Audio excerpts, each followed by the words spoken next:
आतमध्ये चटपटीत असं बटाट्याची स्टफिंग आणि वरून अशी हिरवी मिरची, खूप छान अशी मजेदार टेस्ट येते। ही अशी चटपटीत अशी मिरची पकोडा बनवला की बघू शकता तुम्ही, स्टफिंग खूप छान भरलेली आहे खूप। तर व्हिडिओ तुम्ही पूर्ण बघा। तर मिरची पकोडा करण्यासाठी साधारण मी अर्धा किलो मिरच्या घेतलेल्या आहे आणि अशाच मिरच्या घ्यायच्या, जास्त तिखट पण नसतात, कारण आपल्याला हा पकोडा बनवायचा आहे, खूप टेस्टी लागतो। आतून आपण स्टफिंग भरणार आहोत। तर आपण बघूया अगोदर आता मिरची कोटिंगसाठी आपण आता बेसन पीठ काढून घेऊया।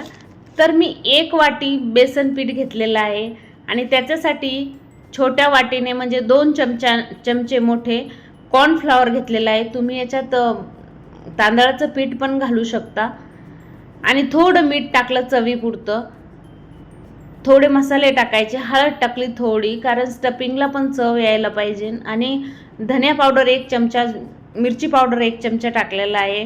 आणि आता आपल्याला हे कोरडं मिश्रण चांगलं मिक्स करून घ्यायचं, हे सर्व जिन्नस एकजीव करून घ्यायचे आहे। तर ह्या अशा पद्धतीने कोरडं मिश्रण एकजीव करून घेतलं आणि नंतर याला थोडं पाणी घालून आपल्याला हे चांगलं मिक्स करून घ्यायचं आहे। जास्त पाणी घालायचं नाही, जास्त पातळ पण नाही करायचं हे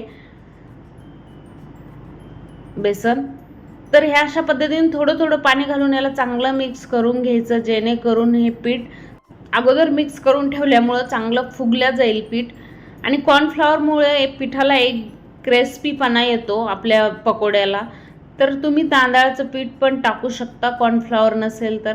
तर ह्या अशा पद्धतीने आपल्याला कुठलाही बेकिंग पावडर किंवा बेकिंग सोडा वगैरे काहीच घालायचं नाही आहे, आपल्याला हे असेच पकोडे बनवायचे, एकदम क्रिस्पी आणि टेस्टी। तर हे पीठ आपलं असंच टेक्स्चर ठेवायचं, बनवून तयार आहे। आता आपण स्टफिंगसाठी मी 2 बटाटे उकडून घेतलेले आहे, साधारण 250 ग्रॅम बटाटे आहे हे। बटाटे एकदम फाईन मॅश करून घ्यायचे चांगले, कारण स्टफिंग मिरच्यात भरवायची आहे आपल्याला, हे अशा पद्धतीने मॅश करायचे। आता बटाट्याची भाजी बनवायला घेऊ।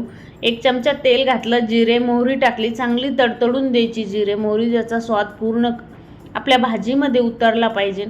धने बारीक करून टाकलेले आहे, त्याच्यात मी 1 चमचा मिरची पावडर, हळद टाकलेली आहे आणि थोडं धनिया पावडर टाकलेलं आहे त्याच्यात, कारण बटाट्याच्या भाजीला टेस्ट चांगली आली पाहिजे। हे असं चांगलं मिश्रण एकजीव करून घ्यायचं। बटाटे टाकून आपण जे स्टफिंग बनवायसाठी बटाटे उकडून घेतले, त्याला फाईन मॅश करून घेतलं मी चांगलं, कारण चांगलं मॅश केलं की स्टफिंग चांगली बसते मिरचीला। तर ह्या अशा पद्धतीने त्याला चांगलं एकजीव करून घ्यायचं सर्व मिश्रणाला। आणि आपण आता याच्यात आलं लसूणची पेस्ट टाकणार आहोत, ती बघा थोडी अर्धा चमचा, आणि हे सगळं एकजीव करून घ्यायचं। थोडी कोथिंबीर टाकायची चवीपुरती।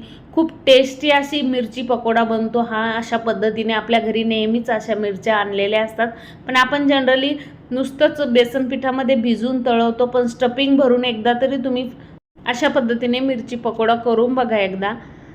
तर हे अशा पद्धतीने आपल्याला सगळी ही भाजी मिश्रण एकजीव करून घ्यायचे, आपण सर्व जिन्नस टाकलेले आहे त्या। तर अशी स्टफिंग आपली तयार झालेली आहे। आता आपण स्टफिंग थंड करायला ठेवू, तोपर्यंत आपण मिरच्या कट करून घेऊया। तर हे बघा, मिरच्या अशा कट करायच्या की आपल्याला त्याच्यातलं सर्व मधलं बी काढून घ्यायचं, जेणेकरून आपण थोडंफार तिखट घातलेलं आहे ते तिखट तुम्हाला लागणार नाही। अशी मधलं बी त्यातलं आतलं सर्व चमच्याच्या साह्याने काढून घ्यायचं पूर्ण मिरच्याचं, हे अशा पद्धतीने। फक्त त्याचा पूर्ण मिरची ठेवायची, आतले बी वगैरे काहीच नाही ठेवायचं, कारण स्टफिंग खूप छान भरल्या जाते अशा पद्धतीने केलं तर। तर अशा प्रकारे सर्व मिरच्यातला आपण बी काढून घेतलेला आहे ना। आता आपण स्टफिंग भरून घेऊया। तर स्टफिंग खूप असं दाबून भरायचं, मिरची एकदम अशी कॉम्पॅक्ट झाली पाहिजे, जाम झाली पाहिजे, असं स्टफिंग भरायचं आहे। हे बघू शकता तुम्ही, असं भरल्यामुळं मिरची एकदम चविष्ट लागते आणि फ्राय पण खूप छान होते अशा पद्धतीने। तर हे असं स्टफिंग भरलं आणि जिथून रेस पाडलेली वरून पण तेवढी स्टफिंग द्यायची मिरचीला, जेणेकरून ती फुटणार नाही तळताना, किंवा यामुळे बेसनची कोटिंग खूप छान बसते। तर हे बघा, अशा पद्धतीने आपण सर्व मिरच्या आता आपण अशाच भरून घेऊया, आणि पुरते एवढी स्टफिंग मी करून घेतलेली आहे, तेवढ्या मिरच्यांना छान प्रकारे पुरते। मिरच्या खूप टेस्टी लागतात, आतून पण छान असं तळल्या जातात त्या अशा पद्धतीने केल्या तर, आणि खायला खूप चविष्ट लागतात। नाहीतर आपण एरवी मिरच्या तळल्या की वरचं बेसन खातात मुलं, आणि असं खात नाही। तर अशा पद्धतीने करा स्टफिंग भरून, टेस्टी लागतात. तर हे असं दाबून दाबून त्याला स्टफिंग भरायची. ते बघा वरती पण बसते त्याला स्टफिंग, जिथं आपण उभी रेस पाडून घेतलेली आहे चाकूच्या साह्याने. तर ह्या अशा पद्धतीने मी ह्या सर्व मिरची भरून घेतलेली आहे, स्टफिंग चांगली करून घेतलेली. बघू शकता तुम्ही मिरचीला किती छान स्टफिंग बसलेली आहे. तर ह्या अशा पद्धतीने सर्व मिरच्या आपल्या झालेल्या आहे. आता आपण ह्या मिरच्या तळून घेऊया. तर त्या अगोदर आपल्याला बेसन चांगलं आपलं फुगलेलं आहे आणि आता तेल कडकडीत 1 चमचा तेल बेसनामध्ये टाकायचं. त्यामुळे आपल्याला कुठलाच बेकिंग सोडा, बेकिंग पावडर टाकायची आवश्यकता पडत नाही. हे बघा मी 1 चमचा तेल टाकलेलं आहे, त्याच्यात कडकडीत गरम असं तेल टाकलेलं आहे. आणि आता त्याला चांगलं मिक्स करून घ्यायचं. यामुळं मिरच्याला किंवा पकोड्याला क्रिस्पीपणा खूप येतो. तर ह्या अशा पद्धतीने अशा पद्धतीने आपलं बॅटर एकदम तयार झालेलं आहे. आता आपण मिरची तळून घेऊया. आपलं बॅटर खूप छान झालेलं आहे आणि मिरची अशी डीप करायची, त्याच्यात जास्त पण नाही मिक्स करायची.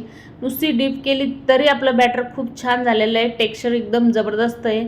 त्याच्यामुळे हे अशीच मिरची नुसतं डीप करायची आणि लगेच आता आपण कढाईत पहिलंच तेल आपण चांगलं गरम केलेलं आहे कडकडीत. आणि आता आपण याच्यात ह्या अशा पद्धतीने ही मिरची देठाला धरून कढाईमध्ये सोडायची. खूप छान अशा मिरच्या लागतात, टेस्टी पकोडा लागतो हा मिरची पकोडा. तर आपण सर्वच पाहिलेले आहे बटाटा पकोडा किंवा हे मिरची पकोडा, तुम्ही करून बघा अशा पद्धतीने. तर अशा मी 2-3 मिरच्या टाकते आता कढाईमध्ये.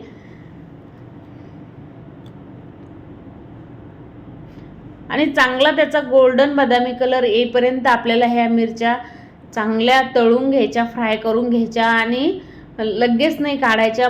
चांगलं मिडियम गॅसवर सुरुवातीला हाय ठेवायचा, नंतर मिडियम गॅसवर याला चांगलं तळून घ्यायचं, जेणेकरून वरून पण चांगल्या तळल्या जाईन, आतून मिरच्या पण मऊसूत झाल्या पाहिजे त्याच्या. तेव्हा खाण्याची टेस्ट हे वेगळीच लागते त्याची. तर आपण कसं समजायचं की ह्या मिरच्या पूर्ण झाल्या, तर त्याचे देठ चांगले क्रिस्पीपणा आला देठाला की आपण मग नंतर मिरची काढून घ्यायची. हे बघा आपल्या मिरच्याला कसं ब्राउनिश बदामी कलर आलेला आहे, बघू शकता तुम्ही. नंतर गॅस थोडा मिडियमच ठेवायचा, हाय फ्लेमवर नाही ठेवायचा गॅस, कारण आतली पण मिरची चांगली वाफल्या गेली पाहिजे हिरवी मिरची, कारण तिचं कातडी खूप जाड असते. तर त्याच्यामुळे ही मिरची वाफली पाहिजे, त्याच्यामुळे मंद आचेवरच आपण ह्या तळून घ्यायच्या. तर ह्या अशा पद्धतीने दुसरी बॅच टाकून घेऊया आपण. तर अशा मिरच्या ह्या तळायला काही उशीर लागत नाही. हे बघा झटपट असे तळल्या जातात आणि खूप फास्ट व्हिडिओ आहे. कधीतरी भजे खायचा वगैरे कंटाळा आला की तुम्ही अशा मिरच्या करू शकता. तुम्ही खूप टेस्टी लागतात, तोंडाला पण चव येते ह्या अशी मिरची पकोडा केला तर. आणि थोडंसं झाऱ्याच्या साह्याने वरच्या बाजूला पण तेल टाकायचं, जेणेकरून वरून पण ते चांगलं अगोदरच परतल्या जाईल. तर ह्या असं मिडियम हाय गॅसवर याला चांगलं आपण परतून घ्यायचं आहे. चांगलं ब्राऊन कलर, बदामी कलर येईपर्यंत आपल्याला ह्या मिरच्या आपण हे बघा तळून घेतलेल्या आहे. तर आपण अशा तऱ्हेने आपण सर्व मिरची तळून घेतलेली आहे, बघू शकता.